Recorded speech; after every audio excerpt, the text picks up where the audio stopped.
Assalamu alaikum. Today I'll try to discuss about our new SQL problem. Last day I have already discussed about how to create a SQL account and how to understand the requirement, SQL requirement. Also, I have discussed about how to write a SQL query and how to run the query in HackerRank and how to submit it. I have already discussed about it. So today I'll try to discuss about our next problem, and here we need to understand the first requirement, and then we will write a SQL query. After that, we will run the SQL query. So that is the process. So now I'm going to check the SQL requirement first. Okay, here you can see there has a lots of SQL problems.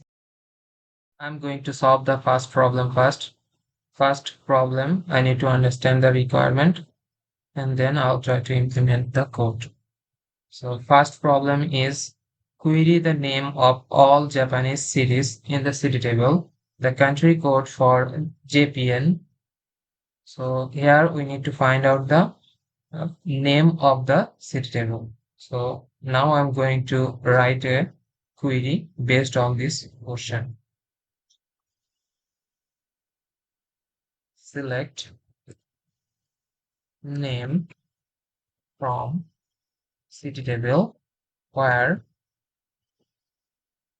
country code is equal to JPN.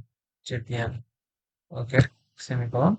And I'm trying to test it. If it is working fine, then I'll try to submit it into HackerRank account. So I'm trying to test it. That's why I'm click the run for code button. It is processing. Don't worry about it. It takes some time. Okay, I got a congratulations message. Also, I got a output. So now I can submit it into the HackerRank account.